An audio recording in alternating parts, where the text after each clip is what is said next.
Hi, everybody. Karen Schaal here, and welcome back to the Karen Schaal Podcast, where we expand the mind, grow the heart, and remember who we really are. In today's episode, we're talking about something that matters more than we give it credit for, and that is boundaries. Boundaries play a vital role in protecting your personal brilliance, but not in the say no to everything kind of way. We're talking about the kind of boundaries that protect your energy, your clarity, and your personal brilliance. Because when we don't protect our brilliance, we gradually deplete it, often without even realizing it. We say yes when we mean no. We let our schedules, our screens, and even our self-talk run us into the ground. And it's not always intentional. Sometimes it's because we've been taught that overextending ourselves is virtuous, that rest is lazy, that peace is optional. But what if protecting your peace is actually how you protect your purpose? And what if boundaries aren't just walls, but invitations to alignment? That's where we're headed today. So let's get into it.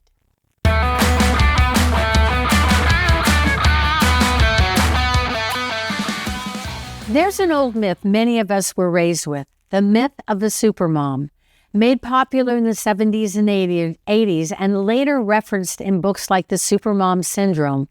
It glorified the woman who could do it all: raise children, maintain a career, volunteer at school, keep the house perfect, and of course, still look put together.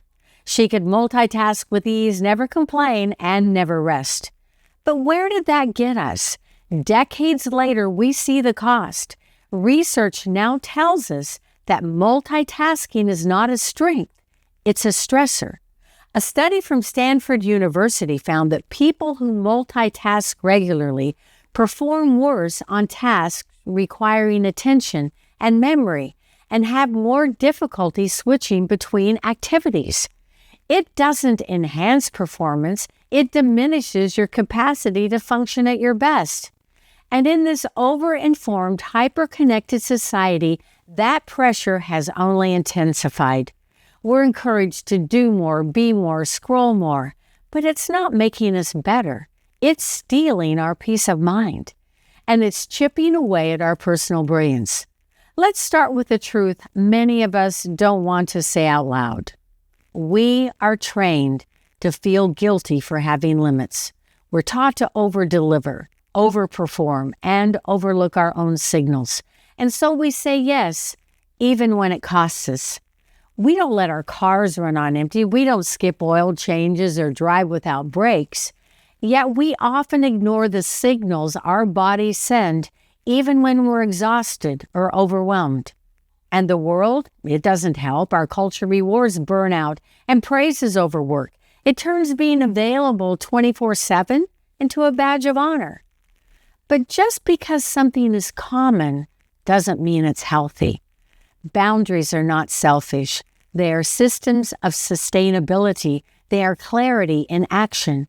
And without them, we lose our personal brilliance bit by bit until you barely have anything left. But let's be honest, it's not always easy to know when or even if we're allowed to say no. Parents want to show up for their kids. Employees want to grow. Partners want to support each other. And often we tie our value to how much we can do for others. But constantly saying yes out of fear, guilt, or habit has a cost. It costs time. It costs presence. It costs the ability to hear your own voice through all the noise. And science backs this up. Chronic stress and people-pleasing patterns are associated with disrupted sleep, poor digestion, weakened immunity, and increased risk of anxiety and depression. Your nervous system keeps score even when your calendar looks impressive. So if you're doing everything right but still feel off, you might not be broken at all. You might be burnt out. And while you may not be able to change every circumstance, you can take actions that help your system recover. Deep breathing, short pauses, letting silence into your day, An intentional appreciation of nature. These micro resets help your body shift from stress to regulation. And they might sound small, but your nervous system notices nothing gets by your body and mind. They are constantly scanning, adapting, and responding to what you give them. When you feed them calm, care, and intention, they respond by supporting you more effectively in return. This is how you work in partnership with your innate brilliance to create a foundation for well-being and resilience.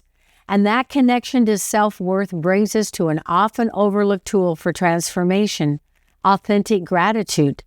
Research shows that people who regularly practice gratitude experience increased self-compassion, improved emotional regulation, and stronger motivation for healthy behaviors.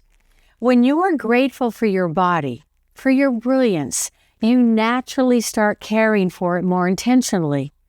Boundaries become an act of appreciation, not resistance. You begin to set them not from anger, but from reverence. We often think of boundaries as fences, but they're actually bridges, tools that help us connect with others while staying connected to ourselves. A real boundary says, I care about you and I care about me. I want to show up, and to do that, I need space to breathe. Boundaries are not the opposite of love. In fact, they're one of its most powerful expressions. Boundaries say, I care about myself enough to protect my well-being, and I care about others enough to show up fully and honestly. When we honor our personal brilliance, we love more wisely and more sustainably. Research in emotional regulation and self-determination theory shows that people who maintain healthy boundaries experience better mental health, stronger relationships, and greater clarity. Because boundaries aren't about saying no to everything. They're about saying yes to what genuinely reflects your values and learning to release what doesn't. Boundaries are not walls. They are filters. They let in what sustains you and keep out what doesn't. And here's a powerful example. Simone Biles made headlines when she withdrew from Olympic competition to prioritize her mental health. A bold move that many misunderstood. Some said she was letting people down or feared she'd never return. But she did, stronger and more grounded than ever. Her story reminds us that boundaries don't end brilliance. They create the space it needs to grow. And once you make space, something important begins to happen. You remember what truly matters. Picture this: a life where your inner brilliance is seen, honored, and nourished, where you listen to your body and trust your instincts, where boundaries aren't walls, but wise and intentional choices that protect what matters most. Imagine waking up with energy, not because you've done less, but because you've chosen well. Imagine days that flow because they're built on micro acts of intention. Drinking water before your coffee, taking a walk between tasks, saying no with clarity instead of guilt. This isn't wishful thinking. This is a science of self-awareness and sustainability. It's what happens when you align with your biology instead of battling it. When you expand your mind and grow your heart, and not to become someone else, but to become fully who you were always meant to be. When you start honoring your limits and intentionally tending to your energy, you begin to notice what truly restores you. You start remembering what matters. And that's the beginning of clarity. And from clarity comes a kind of strength that supports and empowers your personal brilliance. With that kind of strength, we make different choices. We show up with intention, not because we've done it all, but because we've chosen what matters most. Imagine your personal brilliance as a fire. You can't let it burn without fuel, and you can't let everyone take from it without tending to it. Boundaries are how we tend. They're how we honor what fuels us. They're not just responses to burnout. They're tools for preventing it in the first place. This is where awareness becomes essential. Take inventory before you hit the wall. Try this simple self-check as you look over the landscape of your life. Where am I giving more than I have? Where do I feel resentful instead of restored? What one boundary could give me more breathing room? These aren't selfish questions. They are the foundation of sustainability. Now pause for a moment and think back. Can you remember a time when you honored a boundary and it made all the difference? Maybe you said no to something that would have overextended you. Maybe you asked for space or time or clarity. How did that feel in your body? What kind of peace or strength did that give you? That wasn't luck. That was awareness. That was a moment you chose to honor your personal brilliance. You made a decision not out of guilt, but out of self-respect. A decision toward goodness, toward sustainability, toward a version of you that gives generously without forgetting yourself in the process. Let this be the episode that gives you permission to stop pouring yourself out beyond your limits and start protecting your personal well-being like it protects your purpose, because it does. Your brilliance is real, and it's worth protecting. And when you honor it, you also set the tone for how the rest of the world responds to you. The way you treat your own energy teaches others how to engage with you. It's not about demanding respect. It's about embodying it. When you show up with clarity and self-respect, the world begins to reflect that clarity and self-respect back to you. Before we go, I want to remind you of something simple, but essential. You are not here to be everything to everyone. You are here to honor the one-of-a-kind brilliance that lives within you. Protecting it isn't selfish, it's sacred.